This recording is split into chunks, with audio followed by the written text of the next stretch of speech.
sont là et ils sont chauds. Les supporters du Racing Club de Lens sont près de 600 à avoir fait le déplacement pour voir un match de Ligue 2 qui va se jouer à guichet fermé.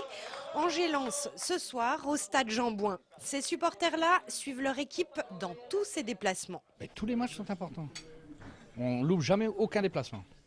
Aucun. Aujourd'hui c'est petit, c'est 500 km. Lens, c'est le leader du championnat de Ligue 2, alors les supporters sont confiants mais fair play contre le SCO d'Angers, un duel au sommet, et que le meilleur gagne pour aller chercher la Ligue 1. Ça va être un match dur ce soir, ça va être assez dur. Donc, bon, bah. Si nous on monte et puis que Angers peut monter, bah, ça ne nous dérange pas, au contraire. 15 000 spectateurs attendus ce soir. Du côté des supporters angevins, on a préparé un peu de déco.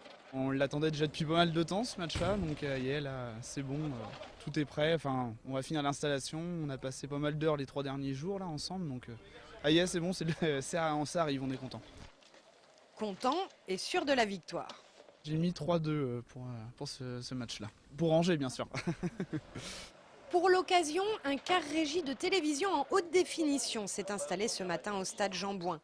Les techniciens ont passé la journée à préparer la retransmission du match en direct sur Eurosport. Il faut compter à peu près 2 heures en matinée, c'est ce qu'on va faire aujourd'hui pour installer tout ce qui est câblage. Et après, il faut compter entre 4 et 5 heures pour installer les caméras, les tester. 9 caméras en HD et plus de 30 personnes mobilisées pour que le match puisse être diffusé ce soir à la télé. Et bien sûr, sur Angers 7, vous pourrez revoir l'intégralité de la rencontre demain mardi à 16h30 et 21h45. Football oblige, c'est exceptionnellement à 17h cet après-midi qu'a débuté le conseil municipal de la ville d'Angers, consacré à l'examen du budget primitif pour l'année 2009. Dans les grandes lignes, retenez que ce budget atteindra un volume global de 278 millions d'euros, les investissements dépassant quant à eux la somme symbolique des 80 millions d'euros. Comme toujours en pareil cas, les discussions ont été nombreuses et parfois agitées entre majorité et opposition. Elles ont en particulier concerné le financement du Théâtre du Quai. Nous reviendrons en détail sur l'examen de ce budget dans notre édition de demain soir.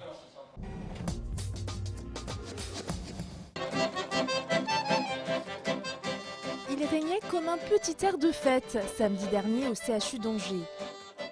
Une trentaine d'enfants hospitalisés avaient rendez-vous avec une star de la scène musicale française, Benabar.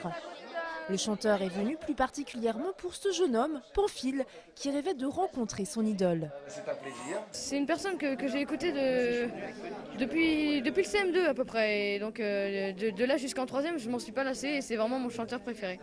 Longtemps hospitalisé au CHU d'Angers pour une tumeur au cerveau et aujourd'hui guéri, Pamphile avait été contacté par l'association Un rêve à vivre.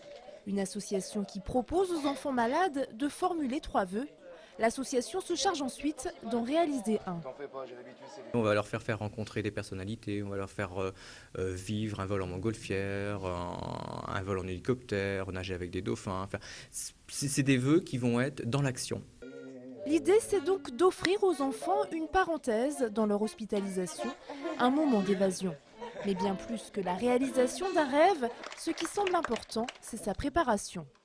C'est pas seulement le fait d'en vivre un, c'est le fait d'en préparer un, c'est le fait d'être dans l'avenir, c'est le fait, je crois que c'est un rêve, à l'extrême, un rêve ça devrait jamais se réaliser, mais on devrait toujours rêver. Sans les petits trous qui stabilisent. En concert le soir même à l'amphithéâtre, Benabar est venu en toute simplicité pousser la chansonnette. J'ai eu l'occasion de le faire plusieurs fois à Paris aussi, dès qu'on peut apporter un petit sourire sur le visage de ces mômes qui ne sourient pas tout le temps. Ça sert à quelque chose, ce qui n'est pas toujours le cas. Pamphile se souviendra certainement très longtemps de cette rencontre magique.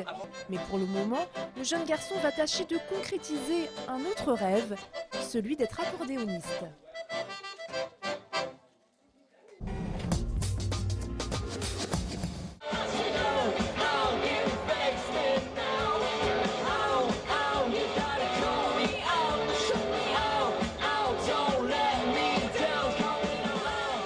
Chaude ambiance à Angers pendant tout le week-end. 3 concerts ont lancé avec succès la nouvelle salle amphithéâtre. Au total, ce ne sont pas moins de 14 000 spectateurs qui ont fréquenté ce lieu entièrement rénové. Tout ce qui est accueil public, ça change beaucoup puisque bon, maintenant on est dans ce beau hall d'entrée avec des escaliers, un tout nouveau gradinage qui fait face à la scène et qui est super bien et tout. Et on a une salle qui est notamment au niveau de l'accueil public et de l'espace dans la salle qui est beaucoup plus confortable et vraiment aux normes de ce qui se fait maintenant dans les salles dans les années 2000. Même son de cloche du côté des professionnels, du son et de la lumière. Apparemment, les travaux ont changé beaucoup de choses. C'est plus agréable de travailler dans cette nouvelle salle. Parce que le son est plus cohérent. Avant, le son flottait un peu, ça résonnait vraiment beaucoup, alors qu'aujourd'hui, ça reste plus cohérent. Le son est plus propre. Il y a de la place, il y a du matériel, il y a les moyens. Voilà, donc effectivement, ouais, c'est assez agréable. L'accueil des artistes a également été entièrement repensé. 5 loges de 40 à près de 60 mètres carrés permettent aux musiciens et chanteurs d'être dans les meilleures conditions avant de monter sur scène. Ça change beaucoup parce que d'habitude, les loges qu'on a là, c'est plus des loges qu'on a pour tous les groupes quand on fait un concert. C'est agréable d'avoir des loges bien conçues. C'est important pour être bien avant de jouer, mais c'est annexe aussi par rapport au concert en lui-même. Après une soirée électro-rock, puis Benabar et Francis Cabrel, Amphithéâtre est bel et bien lancé.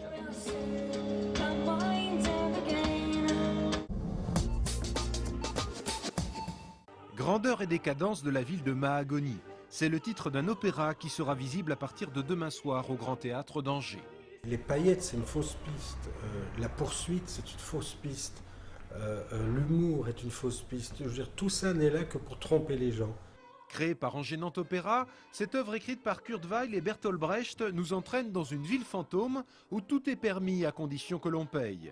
Présentée pour la première fois en 1927, la pièce est toujours d'actualité. C'est pour raconter les choses les plus terribles sur la manière dont nous vivons que Brecht et Weill font une satire. C'est d'un humour extrêmement noir. Cette œuvre sera donc à découvrir à partir de demain soir sur la scène du Grand Théâtre d'Angers.